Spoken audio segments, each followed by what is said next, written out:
Hello बच्चों, कैसे हैं आप सभी? अच्छे से हैं ना? अच्छे से रहिए बच्चों। तो चैनल याद है या भूल गए भाई कि कोर्स हो गया अब भूल जाओ उसको? ऐसा मत करना, रिवीजन करना है। बहुत सारे बच्चों ने कहा कि सर रिवीजन चालू कराओ, रिवीजन चालू कराओ। मैं खुद चाहता हूँ भाई कि रिवीजन चालू कराया जाए और ऐसा ही करने की आपके सुझाव आए और उसके अकॉर्डिंग थोड़ा बहुत मैं काम करने की कोशिश कर रहा हूँ। हम सबसे पहले ऑब्जेक्टिव क्वेश्चन और जो रिक्त स्थान वाले पार्ट था उसको डिस्कस करने की कोशिश करेंगे। उसे देखने के लिए मेरे को एक किताब की आवश्यकता पड़ी, किताब ढूंढ के लानी पड़ी जिसमें हिंदी मीडियम के लिए 12वीं के लेवल के ऑब्जेक्टिव क्वेश्चन हो। नीट और आईआईटी के ऑब्जेक्टिव सवाल जो हैं वो भरे पड़े हैं इंटरनेट पर और बुक्स के अंदर, लेकिन जब हम सिर्फ 12वीं के पर्पज़ की बात करते हैं कि हाँ ये 12वीं के सिलेबस के अकॉर्डिंग बनाया गया है, तो फिर ऐसी किताबें बहुत कम हैं जहाँ आपको ऐसे क्वेश्चंस मिलें। जो ऑब्जेक्टिव सवाल मैंने आपको करवा रखे हैं वीडियोस में, प्लीज़ वो देख लीजिएगा, वो बहुत ज़्यादा इम्पॉर्टेंट है। इसके अलावा जो आज हम काम करने जा रहे हैं वो ऑब्जेक्टिव सवाल भी आपके लिए इम्पॉर्टेंट है। तो वीडियो चालू करता हूँ। मैं हूँ प्रशांत माहेश्वरी और fun with physics YouTube channel पर आप सभी का बहुत बहुत स्वागत है। आज हम रिवीजन करने वाले हैं विद्युत चुंबकीय तरंग वाले चैप्टर का, मतलब 17th चैप्टर। इस 17th चैप्टर के दो भाग को मैं अलग अलग कर देता हूँ। सबसे पहले मतलब आज का जो वीडियो होगा उसमें हमने विद्युत चुंबकीय तरंगों के लिए ऑब्जेक्टिव क्वेश्चन को सॉल्व करना है, ठीक है। तो उस ऑब्जेक्टिव क्वेश्चन को सॉल्व करने से पहले आप कम से कम जो नेक्स्ट स्लाइड आ रही है उसे 5 मिनट के लिए लगातार पॉज करके देख लीजिएगा प्लीज़। तो वीडियो को पॉज कर लीजिएगा, अदरवाइज कंटिन्यू है तो मैं ये स्लाइड जो है वो पूरे 2 मिनट तक चलाऊंगा, तो कम से कम इस स्लाइड को देखते रहें। मैं बोलता जाता हूँ, आप उसके अकॉर्डिंग डिस्कस करते मतलब अपने आप में रिमेंबर करते जाइएगा ये चीज़ हुई थी। ये स्लाइड आपने पहले भी देखी है। चालू करें? ओके। तो स्लाइड आपको दिखाई दे रही है? स्लाइड देखी हुई लग रही है? चले एक एक को डिस्कस करना चालू करते हैं। आप सभी को पता है मैंने ये जो स्लाइड बनाई थी ये आपको समझा चुका हूँ। देखो, याद करने के लिए विद्युत चुंबकीय तरंगें कितनी है? 7 हैं हमारे पास में। कहाँ से लेकर कहाँ तक है? तो हमने बोला Gx पर देखो आई एम रेडी से याद रखना है ना। सबसे पहले G मतलब गामा तरंग, फिर X मतलब एक्सरे तरंग, फिर पर मतलब पराबैंगनी तरंग, फिर देखो का मतलब हो गया दृश्य तरंग, और फिर आई एम रेडी से आपको पता चल जाना चाहिए इंफ्रारेड हो जाएगा, माइक्रो हो जाएगा और रेडियो वेव हो जाएगा। याद रखने के लिए मैंने आपको एक तरीका और बताया था कि इनके वैज्ञानिकों के नाम कैसे याद रखेंगे, तो आपको दिखाई दे रहा होगा स्लाइड के अंदर ब्रह्मा राधे राधे नारायण हर हर महादेव लिखा हुआ है। ब्रह्मा का मतलब मैंने क्या बताया था? गामा तरंग बैकरल ने खोज की थी, एक्स तरंग की रॉजन ने खोज की थी, पराबैंगनी की रीटर ने खोज की थी, दृश्य तरंगों की न्यूटन ने, अवरक्त तरंगों के लिए हर्शेल ने, और माइक्रो के लिए हर्ट्ज ने, और रेडियो की मार्कोनी। ध्यान में रखिएगा, मार्कोनी वो वैज्ञानिक हैं बच्चों जिन्होंने संचार को बढ़ा दिया है। जो संचार मात्र और मात्र रूम तक सीमित था, एक लैबोरेटरी तक सीमित था, उसे दूरस्थ स्थानों तक कैसे भेजा जाए, सिग्नल को दूर स्थान तक कैसे भेजा जाए, ये किसने बताया था? मार्कोनी ने बताया था। तो देखिए, गौर करने वाली बात क्या है, हर्ट्ज ने भी ये काम किया है। संचार में हर्ट्ज का भी उपयोग है और रेडियो तरंगों के लिए मार्कोनी का भी उपयोग है। लेकिन हर्ट्ज के जो प्रैक्टिकल थे या फिर जगदीश चंद्र बसु के जो प्रैक्टिकल्स थे, वैज्ञानिक जो जगदीश चंद्र बसु हैं वो इंडियन वैज्ञानिक हैं, और हर्ट्ज और जगदीश चंद्र बसु ने लगभग समान टाइम के अंदर काम किया है। ये दोनों जो हैं बच्चे, इन दोनों के प्रयोग, हर्ट्ज के और जगदीश चंद्र बसु के प्रयोग जो हैं वो सिर्फ और सिर्फ लैब तक सीमित रह गए हैं, प्रयोगशाला तक सीमित रह गए हैं। जबकि मार्कोनी ने क्या किया बच्चों? फैला दिया। ऐसा संचार तंत्र बनाया कि लोग याद करते रह गए। और आज सभी जानते हैं कि कम्युनिकेशन देन किसकी है? मार्कोनी की देन है। फिर तरंग धैर्य की जो सीरीज मैंने आपको बता रखी है, ये थोड़ा सा ध्यान में रखिएगा। इसमें नीचे वाली तरंग धैर्य याद रखो 3 × 10⁹ एंगस्ट्रॉन्ग से 6 × 10⁻12 एंगस्ट्रॉन्ग। किसके लिए? रेडियो के लिए लिख रखी है। सबसे नीचे अगर आप देखेंगे तो ये तरंग धैर्य प्रयास रेडियो तरंगों के लिए है। फिर इसे आप मीटर में या सेंटीमीटर में कन्वर्ट कर सकते हैं, आपको पता चलेगा कि कुछ सेंटीमीटर्स में आती है इसकी तरंग धैर्य। फिर माइक्रो की आ जाती है 10 की घात 7 एंगस्ट्रॉन्ग से 3 गुणा 10 की घात 9 एंगस्ट्रॉन्ग। अवरक्त की 8000 एंगस्ट्रॉन्ग से 10 की घात 7 एंगस्ट्रॉन्ग। ये इंपॉर्टेंट है। दृश्य तरंगे 4000 से 8000 एंगस्ट्रॉन्ग। इससे ऊपर आ जाती है पराबैंगनी 300 एंगस्ट्रॉन्ग से लेकर के 4000 एंगस्ट्रॉन्ग। फिर एक्स और गामा आप देखेंगे तो लगभग एक ही बैंड को सम्मिलित करती हुई दिखाई देंगी। जैसे आपको ये थोड़ा सा ऐसा समझ सकते हैं हम कि एक्स रे और गामा रे एक ही तरीके से उपयोग में ली जाती है। चिकित्सा क्षेत्र में दोनों का ही क्या किया जाता है, उपयोग किया जाता है। तो दोनों में अंतर क्या है, आप कैसे पता लगा पाएंगे कि ये एक्स रे है और ये ही गामा रे है? क्योंकि दोनों की तरंग दैर्घ्य या आवृत्ति लगभग क्या मिलती है, कई जगह हमें समान मिलती है। तो कैसे पता चले कि ये एक्स रे है? ये बात ध्यान में रखो, एक्स रे जो है बच्चों वो प्राप्त होगी आपको तीव्रगामी इलेक्ट्रॉन पुंज के किसी भारी ठोस पदार्थ से टकराने पर, ठोस पदार्थ मतलब ठोस धातु से टकराने पर मिलेंगी। जबकि जो गामा रे होती हैं वो किसी नाभिक से निकलती हैं, रेडियो एक्टिव नाभिक से निकलती है। तो इन दोनों में अंतर एक ही है, क्या? इनकी उत्पत्ति अलग अलग हो रही है, ठीक है। जबकि दोनों का उपयोग जो है वो लगभग समान जगह पर किया जाता है। लगभग समान बोल रहा हूँ, ये बात ध्यान रखना। चिकित्सा क्षेत्र में दोनों का ही उपयोग बहुत ज्यादा किया जाता है, आप सभी को पता है, ठीक है।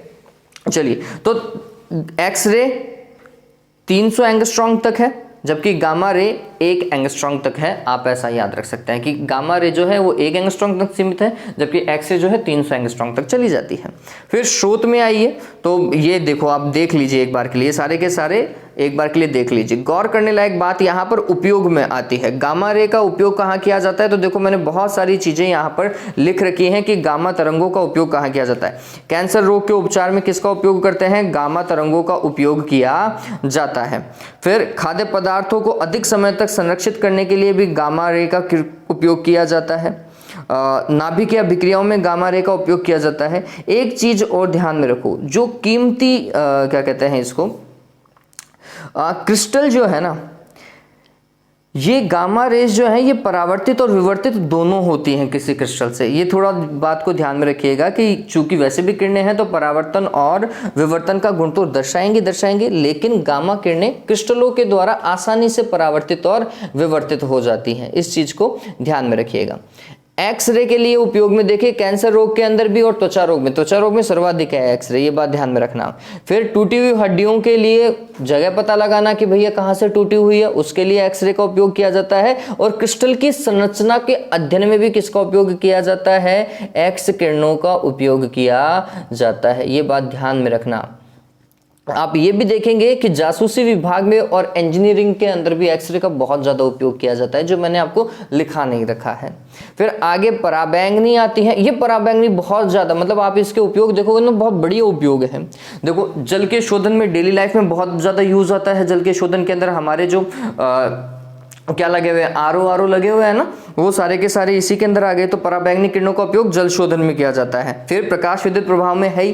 फिर जो सर्जिकल उपकरण होते हैं, चिकित्सा क्षेत्र में जो उपकरण लिए जाते हैं बच्चों, उनकी सफाई में इसका उपयोग किया जाता है। फिंगरप्रिंट रीडिंग में इसका उपयोग किया जाता है। और एक और चीज है बच्चों, ये बहुत इंपॉर्टेंट है, कीमती पत्थरों की पहचान के लिए। कीमती पत्थर कैसे, हीरा और ये जो पुराने पत्थर होते हैं ना, इनकी पहचान कैसे की जाए कि ये सही पत्थर है और यही पत्थर है, इसकी पहचान के लिए भी किसका उपयोग किया जाता है?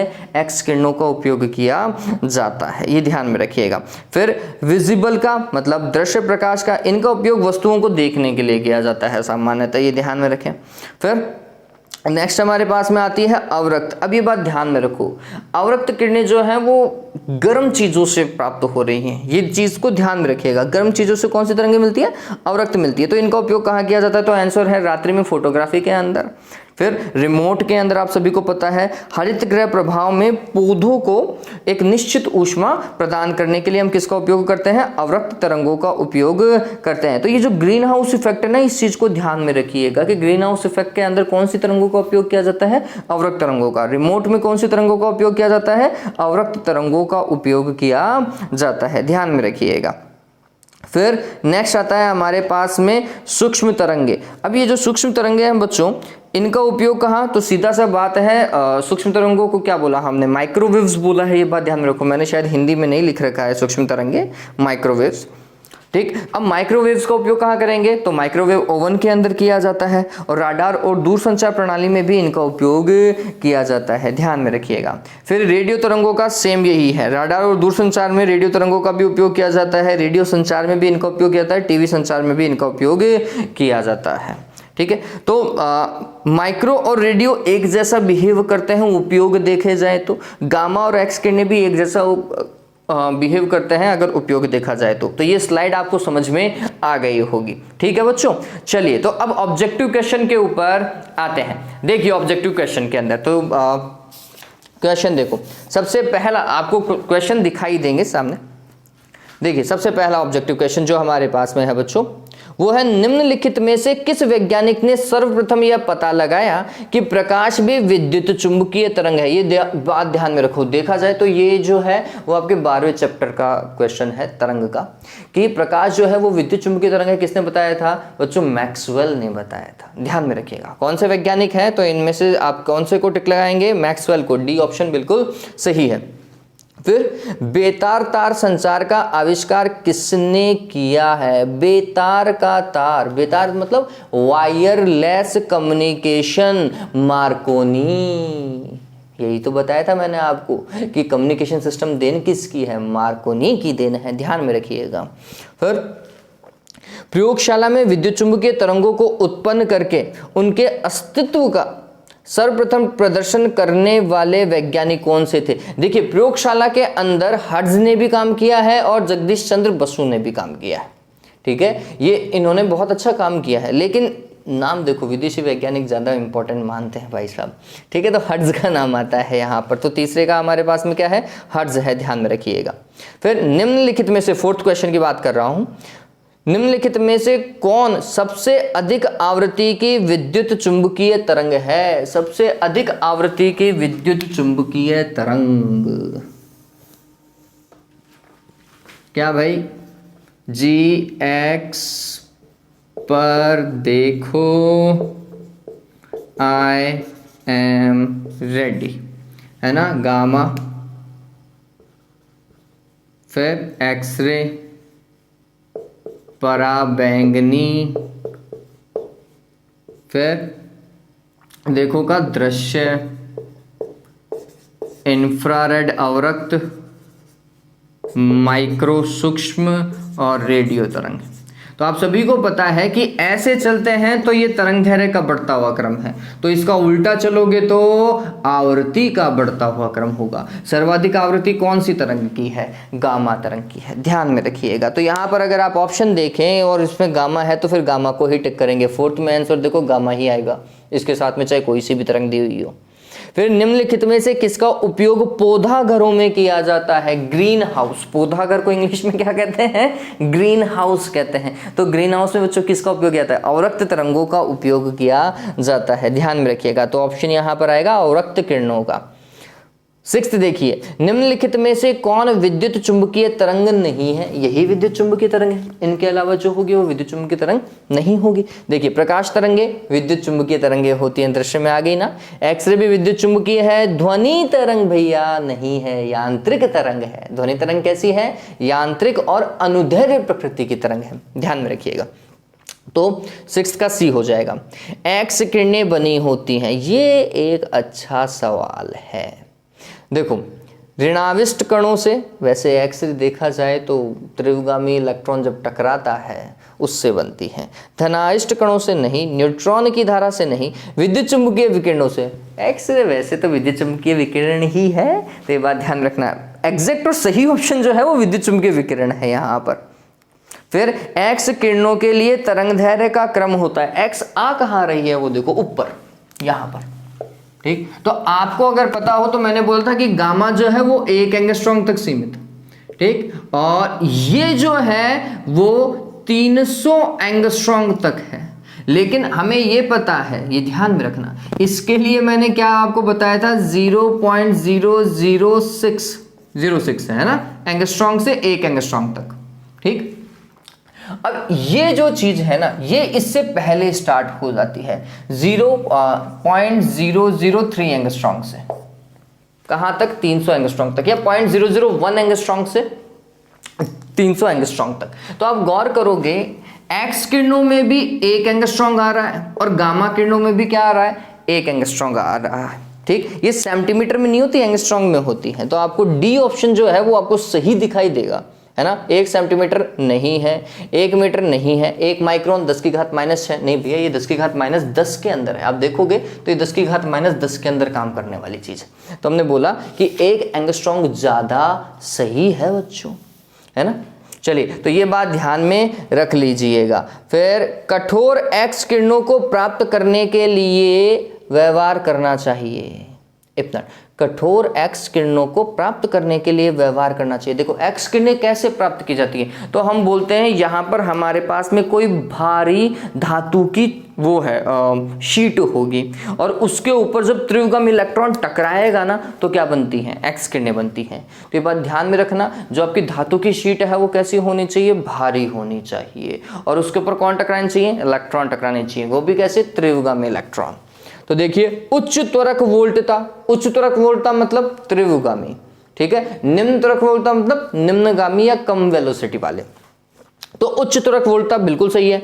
निम्न परमाणु भार का लक्ष्य, नहीं भैया, मैं बोल रहा हूं कि भारी क्या होना चाहिए, धातु होना चाहिए। भारी धातु का द्रव्यमान क्या होगा, ज्यादा होगा, ये बात ध्यान में रखिएगा। तो उसका परमाणु भार क्या होना चाहिए, ज्यादा होना चाहिए। तो ये ऐसा नहीं है। निम्न त्वरक वोल्टता तो बिल्कुल गलत हो गया। सी देखिए, उच्च त्वरक वोल्टता और उच्च परमाणु भार का लक्ष्य बिल्कुल सही है। भारी धातु इसका मतलब उच्च परमाणु भार होगा उसका। तो ये सी ऑप्शन ज्यादा करेक्ट है इनमें से। फिर 10वां, एक्स किरणों के गुण वैसे ही हैं जैसे, देखिए एक्स किरण और गामा किरणें लगभग क्या है, एक जैसी हैं। विभेद कैसे कर सकते हो, सिर्फ और सिर्फ की उत्पन्न कहां से हो रही है, वहां से ही आप इनमें क्या कर सकते हैं, विभेद कर सकते हैं, जबकि इनके गुण लगभग क्या है, एक जैसे हैं, लगभग एक जैसे हैं। ध्यान में रखिएगा। तो हम बोलते हैं एक्स किरणों के गुण वैसे ही हैं जैसे गामा किरणों के गुण होते हैं। सी ऑप्शन आपको दिखाई दे रहा होगा। फिर देखिए 11th वन, किसी विद्युत चुंबकीय तरंग का ई सदिश एक्स अक्ष के अनुदिश, एच सदिश मतलब चुंबकीय क्षेत्र सदिश आप माने, बी सदिश मान लीजिए, जेड के अनुदिश है, तो तरंग की गति की दिशा, ये बात ध्यान रखो, तीनों एक दूसरे के क्या होने चाहिए, लंबवत होने चाहिए। तो विद्युत क्षेत्र कहां जा रहा है, तो हमने बोला, क्वेश्चन ने बोला एक्स डायरेक्शन में। चुंबकीय क्षेत्र कहां जा रहा है, तो बोल रहा है जेड, बोल रहा है क्या, हाँ जेड डायरेक्शन में जा रहा है। तो फिर दिशा, तरंग की दिशा क्या होगी, इन दोनों के लंबवत E क्रॉस B। तो x और z के लंबवत कौन सा होगा, y होगा। तो हम बोलते हैं y अक्ष के अनुदिश होगी, ध्यान में रखिएगा। तो y अक्ष के अनुदिश B ऑप्शन परफेक्ट है।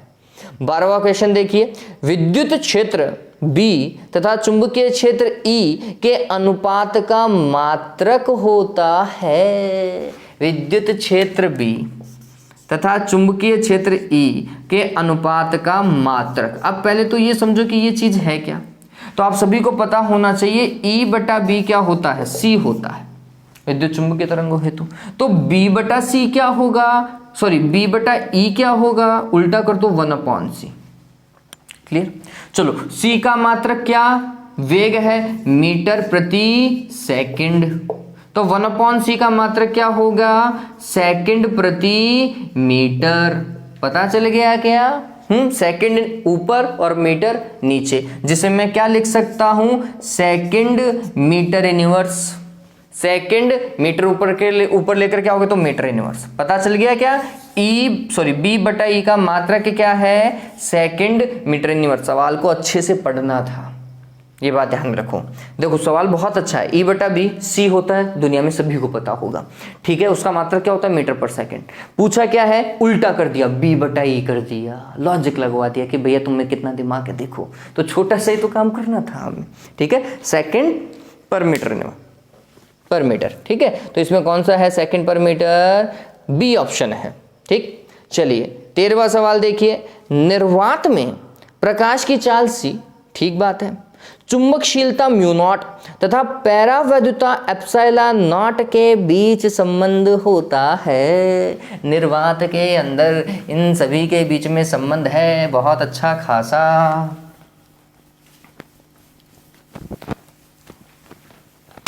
सवाल कौन से नंबर का है ये, 13,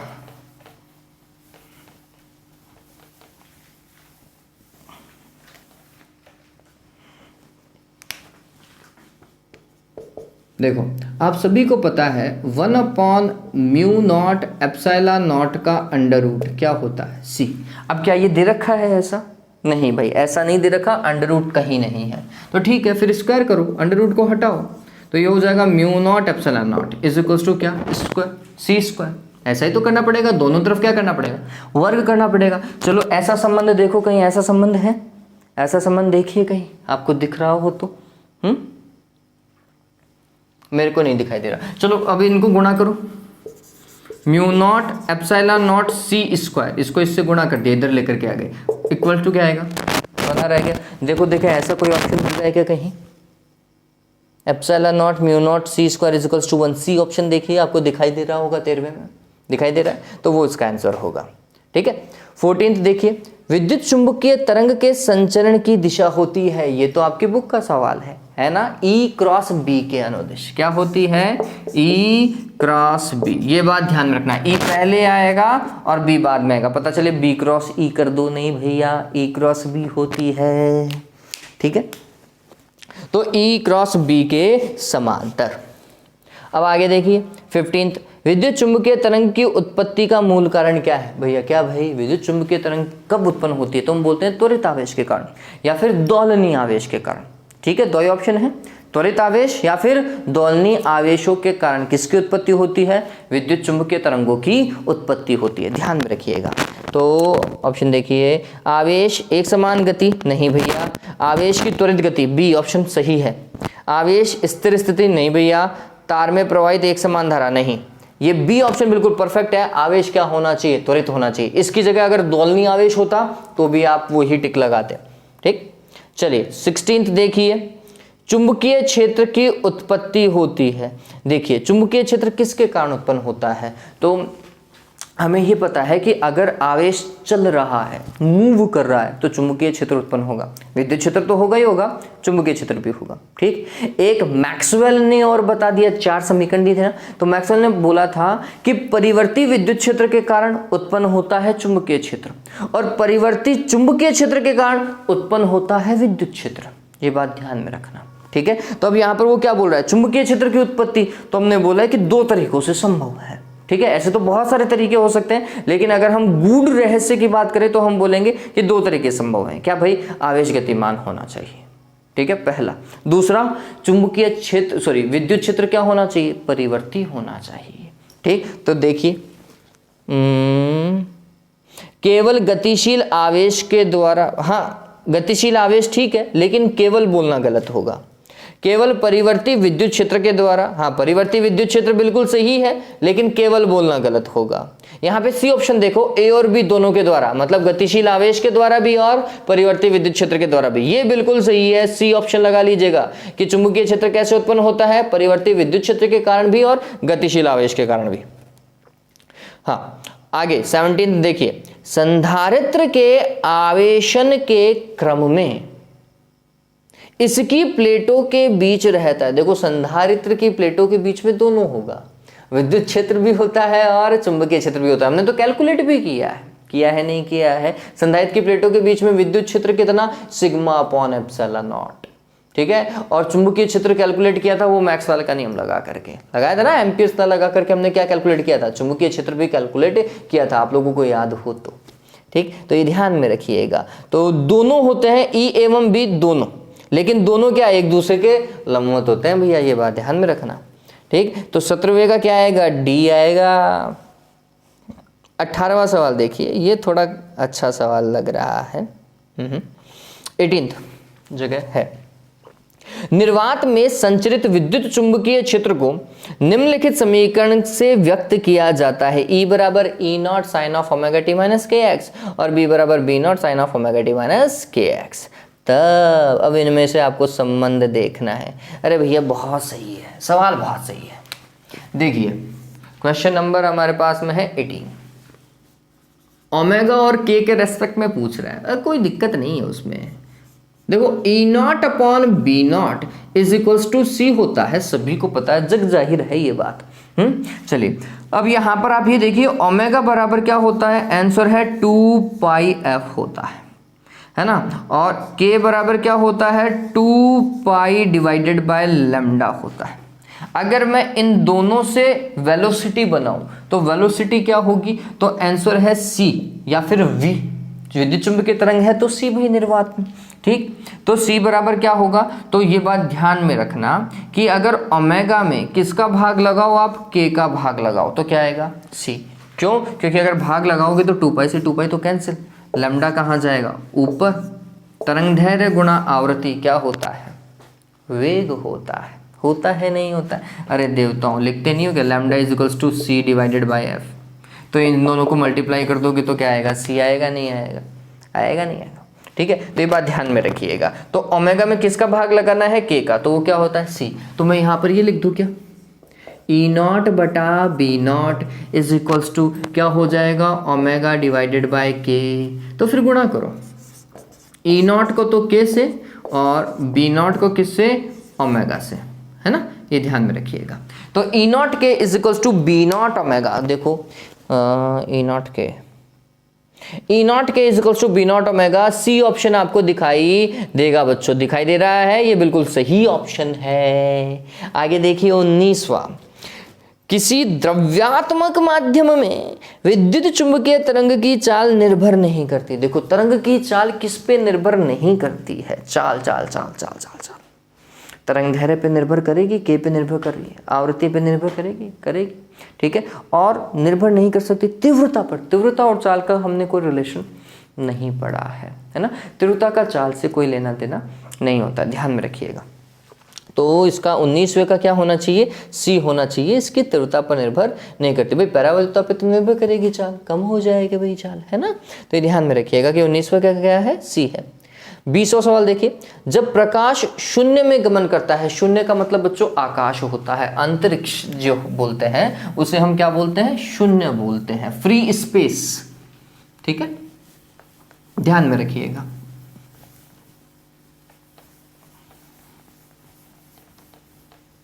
मैंने क्यों मिटाया इसे अभी मेरे को पता नहीं। हाँ, तो जब प्रकाश शून्य में प्रवेश करता है तो उसके साथ जुड़े विद्युत क्षेत्र और चुंबकीय क्षेत्र, हाँ भाई, का औसत मान शून्य से अधिक होता है, का औसत मान शून्य होता है, ठीक बात है। हाँ भाई, सीधी सी बात है। देखो विद्युत क्षेत्र और चुंबकीय क्षेत्र क्या है, ज्यावक्रीय तरंग बनाते हैं, है ना। ऐसा आपने देखा होगा, यूं चल रहे हैं, एक यूं चल रहा है, यूं, ये याद आ रही ना, विद्युत चुंबकीय तरंग के अंदर दोनों एक दूसरे के लंबवत होते हैं, ज्यावक्रीय तरंग है। और किसी भी ज्यावक्रीय तरंग का जो औसत होता है पूर्ण चक्र के लिए सदैव कितना होता है, शून्य होता है, ठीक है। तो ये बात ध्यान में रखिएगा कि इसका मान क्या आएगा, का औसत मान शून्य होता है, ध्यान में रखिएगा, ठीक है। फिर विद्युत चुंबकीय तरंगों की प्रकृति होती है। देखो विद्युत चुंबकीय तरंग क्या होती हैं, अनुप्रस्थ प्रकृति की तरंगें होती हैं, ठीक है, ध्यान में रखिएगा। तो यहाँ पर क्या आएगा, अनुप्रस्थ प्रकृति, अनुदैर्घ्य नहीं होती, तो ए ही ऑप्शन है सिर्फ और सिर्फ। बहुमूल्य नगों मतलब प्रीसियस स्टोन्स, अभी थोड़ी देर पहले मैंने आपको बताया था कि जो बहुमूल्य पत्थर होते हैं उनकी जानकारी, उनके पहचान के लिए कौन सी तरंगों का उपयोग किया जाता है, पराबैंगनी का। पराबैंगनी का और कहाँ उपयोग किया जाता है, जल शोधन में किया जाता है, ठीक है, ध्यान में रखिएगा बच्चों। सर्जरी के उपकरण को साफ करने के लिए भी पराबैंगनी का उपयोग कर रहे थे। तो ये चीज़ें ध्यान में रखोगे। वो जो फर्स्ट स्लाइड थी ना, वो अगर याद रखोगे आपके कई सवाल निकल जाएंगे, वहाँ से कई सवाल आपके हल हो जाएंगे, ठीक है। चलिए सवाल, अब रिक्त स्थान की पूर्ति करनी है हमें। तो पहला सवाल देखिए क्या बोल रहा है, mu naught epsilon not mu naught की विमाएं होती हैं। अच्छा सवाल हो गया भैया। देखिए एप्सिलॉन नॉट और म्यू नॉट कहाँ, तो C इज इक्वल्स टू क्या होता है, 1 म्यू नॉट एप्सिलॉन नॉट का अंडर रूट। अब वो तो सिर्फ और सिर्फ म्यू नॉट एप्सिलॉन नॉट बोल रहा है, तो हमने बोला C square is equals to 1 mu naught epsilon naught. इसको इधर लेकर के आओ, सॉरी। तो mu naught epsilon naught is equals to क्या, 1/c स्क्वायर। C क्या होता है, वेग होता है, ठीक है। तो वेग के लिए विमा क्या होती है बच्चों, देखो मात्रक क्या लिखते हैं, मीटर पर सेकंड लिखते हैं। तो विमा क्या हो जाएगी, मीटर के लिए विमा, लंबाई के लिए विमा L1, समय के लिए विमा क्या, T1। तो L1 डिवाइडेड बाई T1 को सही लिखे तो L1 T-1, ठीक है। तो आप गौर करेंगे ये विमा नीचे आएगी, L1 T-1, है ना, सी की जगह, और उसका क्या होना चाहिए स्क्वायर, तो ये कितना हो जाएगा 1/L2t-2। डन। अब इसको ऊपर लेकर के जाओ भाई, ऊपर लेकर के जाओगे तो क्या होगा L-2 होगा, T2 होगा। तो म्यू नॉट एप्सिलॉन नॉट के लिए विमा वास्तविकता में क्या है L-2 T2 या T2 L-2।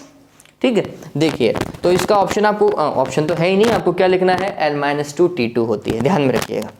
विस्थापन धारा का ऐसे मतलब है तो धारा ही एम्पियर ही होगा, ये बात ध्यान में रखिएगा। हालांकि आपके कोर्स में नहीं है, विस्थापन धारा हटा दिया है आरबीएससी वालों के लिए, अदर स्टेट बोर्ड वालों के लिए अभी भी है। और विस्थापन धारा वास्तविकता में देखा जाए तो एक बहुत अच्छा पॉइंट था जिसे हटा दिया इन्होंने। समय के साथ परिवर्ती विद्युत क्षेत्र के कारण की उत्पत्ति होती है। देखो परिवर्ती विद्युत क्षेत्र के कारण चुंबकीय क्षेत्र की उत्पत्ति होती है। रिक्त स्थान में क्या आएगा चुंबकीय क्षेत्र, तीसरे का क्या लिखोगे चुंबकीय क्षेत्र लिखोगे। फिर चौथा देखिए, निर्वात में संचरित विद्युत चुंबकीय तरंग के लिए E0/B0 का मान होता है, क्या होता है, हर बार लिखता हुआ आ रहा हूं, E0/B0 बराबर C बराबर 3 × 10⁸ मीटर पर सेकेंड। फिक्स है ना निर्वात में, तो ये पूरा लिख करके आओगे, C बराबर 3 × 10⁸ मीटर पर सेकेंड होता है, ये पूरा लिखोगे, सिर्फ C से मत छोड़ देना, ठीक है, क्योंकि C तो कुछ भी कांस्टेंट हो सकता है, वैल्यू फिक्स है यहाँ पे निर्वात में। विद्युत क्षेत्र की उत्पत्ति परिवर्ती चुंबकीय क्षेत्र के कारण होती है, परिवर्ती चुंबकीय क्षेत्र के कारण, मैक्सवेल ने बताया था। छठा देखिए, माध्यम के परिवर्तन से विद्युत चुंबकीय तरंग की अप्रभावित रहती है। देखो कोई भी दुनिया में तरंग हो, अगर माध्यम चेंज हो रहा है तो एक चीज कभी चेंज नहीं होती, उसकी आवृत्ति, ठीक है, आवृत्ति जो है किसी भी तरंग की वो माध्यम पर निर्भर नहीं करती, ध्यान में रखिएगा, ठीक है। तो क्या होगा आवृत्ति अप्रभावित रहती है, 6th का आवृत्ति आएगा। 7th देखिए, विद्युत चुंबकीय तरंग की उत्पत्ति के लिए विद्युत आवेश को होना चाहिए, क्या बच्चों त्वरित होना चाहिए। विद्युत चुंबकीय तरंग को अगर उत्पन्न करना है तो विद्युत आवेश क्या होगा त्वरित होना चाहिए, ठीक है, ध्यान रखिए। विस्थापन धारा आईडी बराबर क्या होता है, हालांकि ये आरबीएससी वालों के लिए सिलेबस में नहीं है तो छोड़ दो, कोई दिक्कत नहीं है, लेकिन वैसे ध्यान में रखिएगा, ये होता है एप्सिलॉन नॉट d∅E/dt, विस्थापन धारा का फॉर्मूला ये होता है।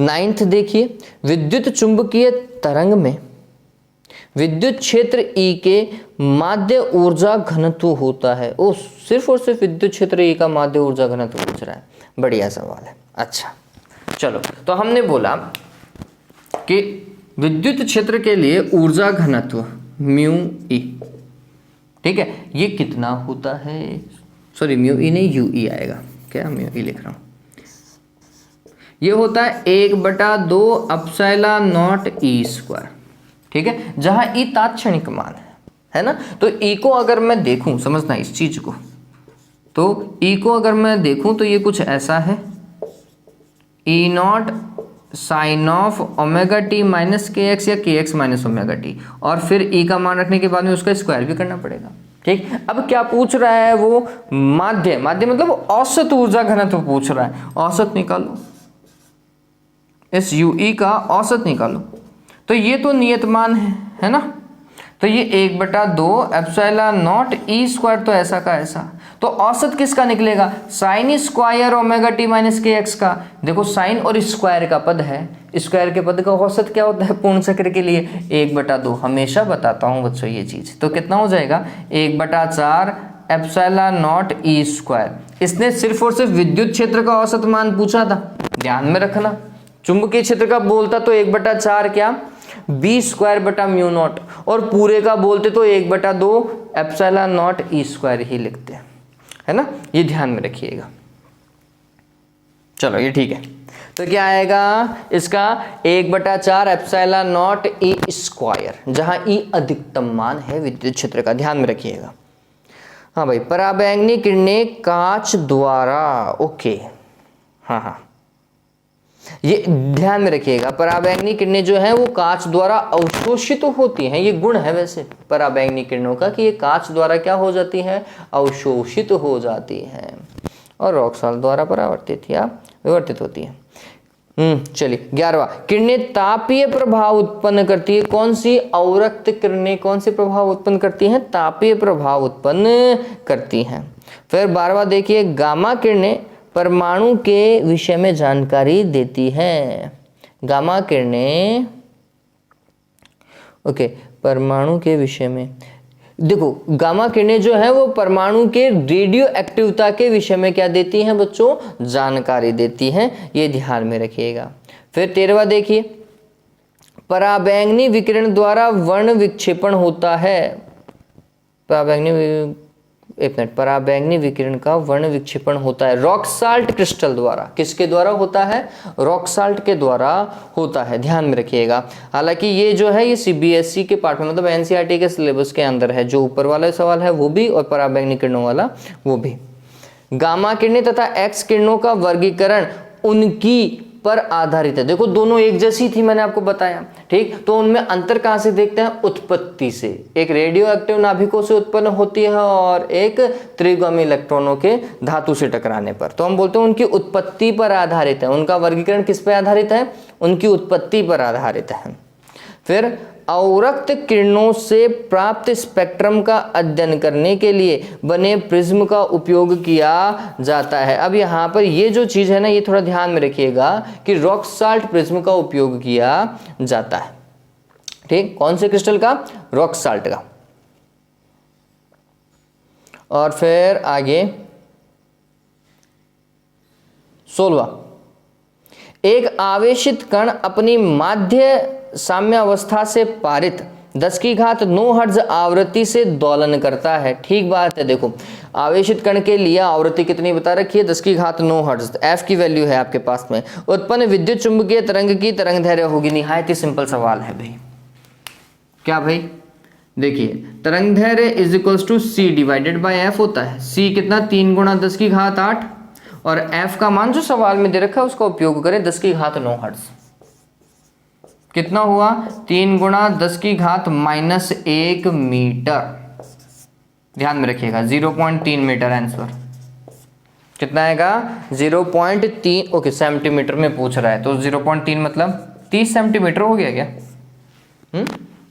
तो विद्युत चुंबकीय तरंग की तरंग दैर्घ्य कितनी होगी? 30 सेंटीमीटर होगी। ध्यान में रखें। निर्वात में सूक्ष्म तरंगे तथा एक्स किरणों की चाल का अनुपात होता है। देखो निर्वात में पूछ रहा है और निर्वात में दुनिया की कोई सी भी विद्युत चुंबकीय तरंग हो वो हमेशा प्रकाश की चाल से ही गति करेगी। मतलब अवरक्त तरंग भी प्रकाश की चाल से, गामा भी प्रकाश की चाल से, एक्स भी प्रकाश की चाल से, तो रेडियो भी प्रकाश की चाल से। ये बची हुई जितने भी सातों हैं वो सारी की सारी प्रकाश की चाल से ही गति करेंगे। किसमें? निर्वात में। ठीक है। तो उनके लिए वेगों का अनुपात क्या होगा? तो x की भी वेग इतना और जो दूसरी लेट सपोज करो अवरक्त बोल रहा है तो अवरक्त के लिए इन दोनों का अनुपात क्या हो जाएगा? c से c कैंसिल 1:1। दोनों समान वेग से गति करती हैं भैया। ठीक है, ध्यान में रखिएगा। तो अनुपात 1:1 होता है। पराबैंगनी किरणों की आवृत्ति x किरणों की आवृत्ति से क्या होती है भाई? कम होती है। देखो gx पर g की सबसे ज्यादा आवृत्ति, x की थोड़ी सी कम और उससे कम किसकी? पराबैंगनी की। तो पराबैंगनी किरणों की आवृत्ति कम होती है और x की ज्यादा होती है। तो पराबैंगनी किरणों की आवृत्ति x किरणों की आवृत्ति से क्या होती है? कम होती है। ठीक। टेलीविजन के रिमोट स्विच में जिस विद्युत चुंबकीय तरंग का उपयोग होता है भैया, कौन सी अवरक्त तरंग का बता रखा है, मैंने बताया था। चलिए आगे देखें। 3 सेंटीमीटर तरंगदैर्घ्य के विद्युत चुंबकीय विकिरण की आवृत्ति मेगाहर्ट्ज में होती है। तरंगदैर्घ्य दे रखी है इस बार, है ना, और आवृत्ति पूछ रहा है। तो F इज इक्वल टू क्या? C divided by lambda. C का मान कितना? 3 × 10⁸8। लैम्डा का मान कितना है? 3 सेंटीमीटर। 3 × 10⁻2 लिख दूं क्या? मीटर में कन्वर्ट कर दिया। चलो क्या हो जाएगा? ये 10⁻10 हर्ट्ज। 10⁻10 हर्ट्ज इसका मतलब 10⁻4 × 10⁻6 हर्ट्ज। ये तो मेगा हर्ट्ज हो गया, तो ये कितना रह गया? 10⁻4 हर्ट्ज। आंसर क्या आएगा? 10⁻4 हर्ट्ज आएगा। ठीक है बच्चों, तो ये आपके क्या हो गए हैं, रिक्त स्थान भी हो गए हैं। ये थोड़ा सा एक बार के लिए 13वां सवाल जो है वो देखना पड़ेगा कि पराबैंगनी विकिरण जो है ओके वो क्वार्ट्ज क्रिस्टल द्वारा वर्ण विक्षेपित होती है। मैंने शायद आपको रॉक साल्ट बता दिया था, नहीं रॉक साल्ट तो प्रिज्म होता है, सही बात है। ठीक है, तो पराबैंगनी विकिरण जो है वो ध्यान में रखिएगा, कांच के द्वारा तो अवशोषित हो जाती हैं, जबकि क्वार्ट्ज के द्वारा क्या होती हैं, उनका वर्ण विक्षेपण होता है। हो गया डन। तो ये मेरे हिसाब से कुछ 30 के आसपास क्वेश्चन हो गए होंगे। तो एबीसीडी के मेरे हिसाब से इतने सवाल बहुत हैं, इनफ है, और आप जितना चैप्टर को पढ़ेंगे उतना तो आपके लिए बहुत बढ़िया होगा ही होगा। ये सिर्फ और सिर्फ आपको एक सपोर्ट देंगे, ये क्वेश्चन आपके पढ़े हुए होंगे तो आपको शायद आसानी होगी चैप्टर को और समझने में। ठीक है बच्चों, चलिए तो विद्युत चुंबकीय तरंगों का पार्ट कंप्लीट हो चुका है। नेक्स्ट वीडियो जो आएगा वो कम्युनिकेशन के लिए आएगा। ठीक है, हाँ एक बात और आपसे कहूँगा बच्चों, मैंने 11th का कोर्स चालू कर दिया है, अभी मैं बेसिक ही पढ़ा रहा हूँ। तो आपसे जुड़े हुए जितने भी 11th के बच्चे हैं ना, प्लीज़ उन्हें कन्वे कीजिए इस चैनल के लिए कि यहाँ से वो हेल्प ले सकते हैं अगर आप चाहें तो। आज के लिए इतना ही। Have a good day, take care.